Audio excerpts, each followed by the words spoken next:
Salam alaikum, chers compatriotes. C'est avec un agréable plaisir que je partage le réel avec vous. Comme indiqué dans le libellé, avec vous, nous allons décortiquer l'affaire Moussa Mara El-Sisi. Mon cher frère et ami Moussa Mara El-Sisi, que j'appelle affectueusement Rhinocéros, comme nom de code. Pour la petite histoire, avant de toucher le cœur du débat, je voudrais partager avec vous les liens que j'ai eus avec le frère Moussa Mara, alias El-Sisi.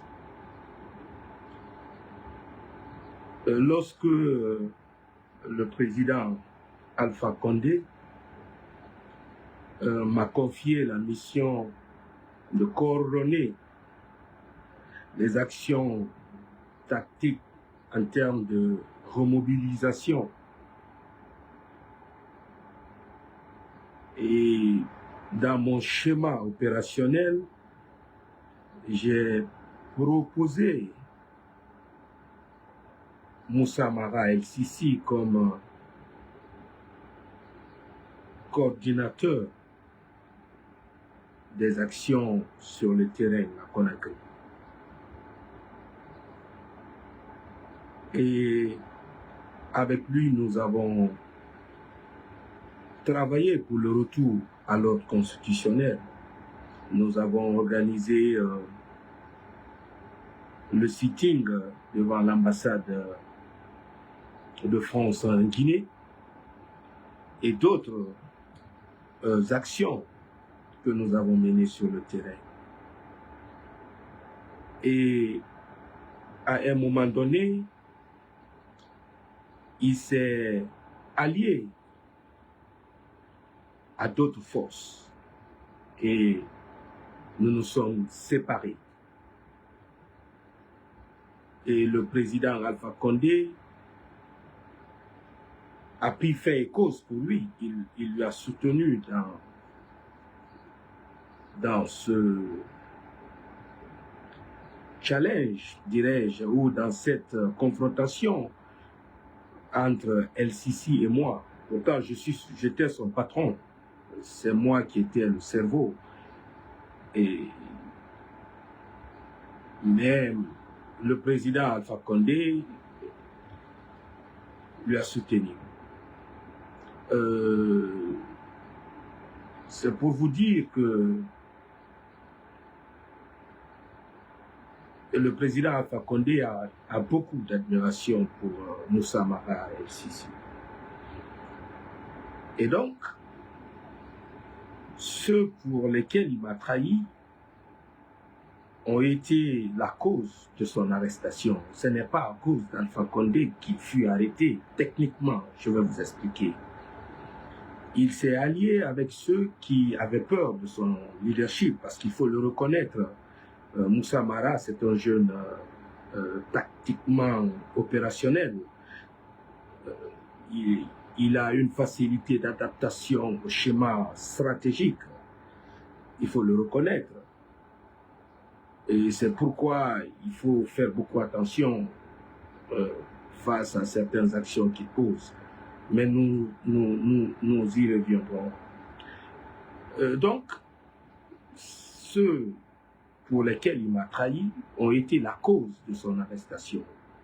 Parce que ces gens avaient peur qu'il soit avec Doumbouya, puisqu'il est tout de même plus fort que tous ces gars, que ce soit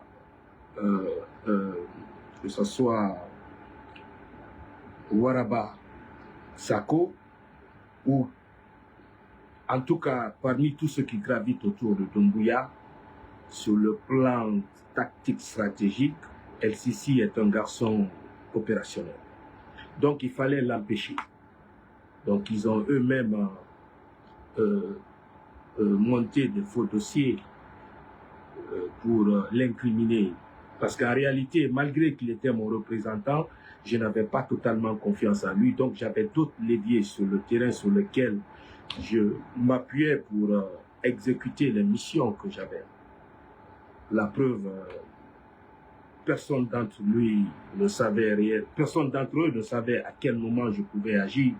Toutes les manifestations, ils n'ont jamais su l'heure à laquelle j'ai toujours eu un moyen stratégique pour mettre le puzzle en mouvement sans pour autant compromettre ma stratégie. Donc, c'est comme ça qu'il est allé en prison. Donc, ceux qui disent peut-être que c'est à cause d'Alpha Condé, certes, le nom d'Alpha Condé a été utilisé pour le mettre en prison.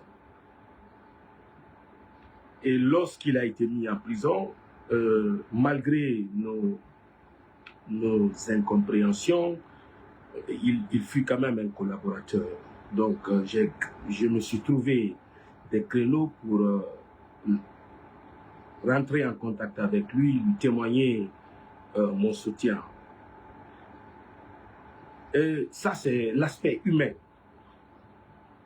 Maintenant, l'aspect politique, engagement politique, dans son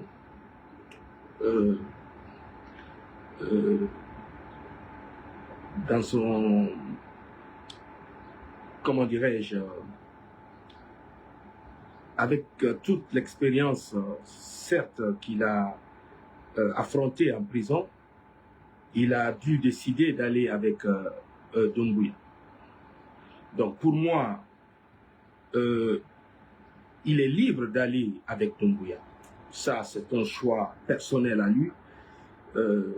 C'est une décision qui n'engage que lui. Mais lorsque l'unité nationale est engagée, ça, on ne peut pas se permettre de se taire.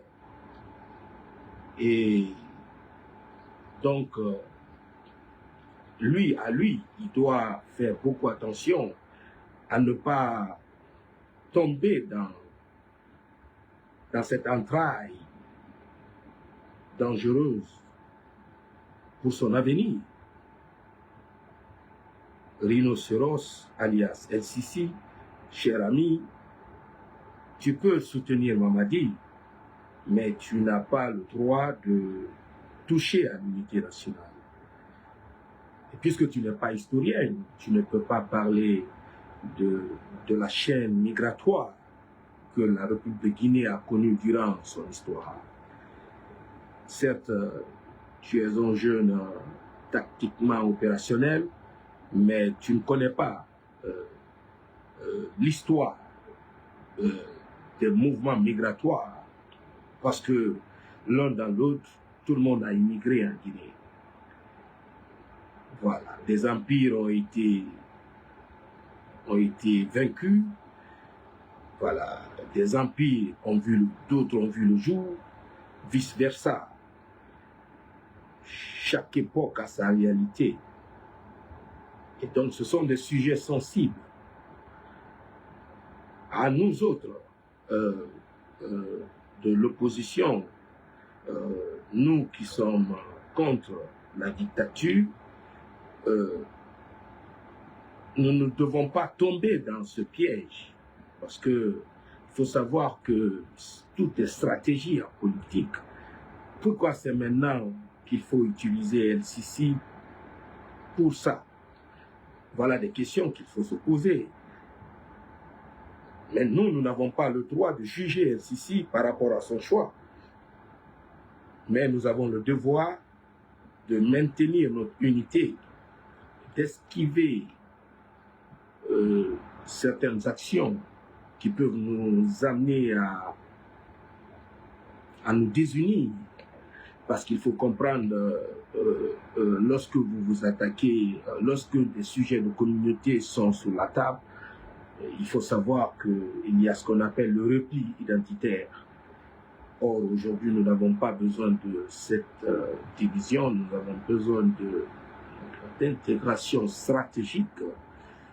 Et moi, je ne suis pas contre le choix d'El-Sisi, mais je me permets de me mêler de cette affaire parce que le débat commence à déborder. Ce qu'El-Sisi dit n'engage que lui. Il n'est pas le symbole d'une communauté. Ce n'est pas un historien. Il n'a pas la légalité intellectuelle de débattre de ce sujet. Et donc, il n'y a pas de raison que nous répondions à cette provocation inutile. Il y a des choses plus importantes à décortiquer.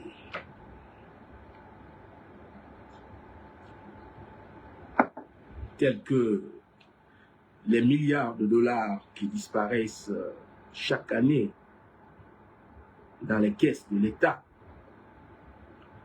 Hein? Ça, ce sont des sujets importants qui engagent l'avenir de notre nation. Il faut comprendre que la République de Guinée a fait au cours de ces 4 ans, disons plusieurs milliards par an. Mais le paradoxe, c'est que il y a eu des entrées d'argent, mais il y a eu beaucoup plus d'endettement que d'entrées d'argent. Beaucoup plus, comment dirais-je, oui, il y a eu beaucoup plus d'endettement malgré les revenus que nous avons encaissés. Ça, nous devons nous poser la question, où est-ce qu'ils ont mis notre argent? Puisque sur le terrain, tous les projets qui sont exécutés sont des projets qui étaient financés par Alpha Condé. Donc, lorsque nous regardons les projets qui ont été inaugurés à l'époque d'Umbuya, sont des projets adossés sur des endettements et des dons. Ça veut dire que l'argent qui a été mobilisé dans le secteur minier n'a pas été injecté pour le développement du pays. Au contraire, il y a eu des dons plus des endettements. Pendant qu'il y a de l'argent qui pouvait gérer ça, nous épargner des dettes. Donc, ils ont préféré conserver l'argent, mais ils l'ont mis où? Parce qu'ils n'arrivent pas à payer même les enseignants, les fonctionnaires. Et l'électricité, hier, qui était subventionnée, ne l'est plus. Aujourd'hui, il y a des compteurs privés. Ça veut dire qu'ils ne peuvent pas dire que c'est dans la subvention que tous ces milliards ont été injectés. Donc, au lieu de s'intéresser aux propos d'un jeune qui n'a pas la légalité intellectuelle de débattre d'un sujet tel le mouvement migratoire de la Guinée, qui implique forcément un certain professionnalisme. Disons, il faut des spécialistes. Donc, ne nous trompons pas de combat. L'heure est grave. Voilà qu'on nous impose des législatives dans des conditions, dans un marasme d'irrégularité.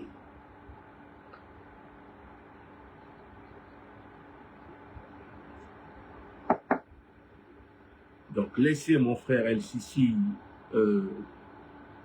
dans son choix, dans sa nouvelle équipe.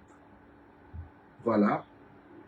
Concentrons-nous sur ce que nous pouvons faire pour sortir notre pays de ce marasme.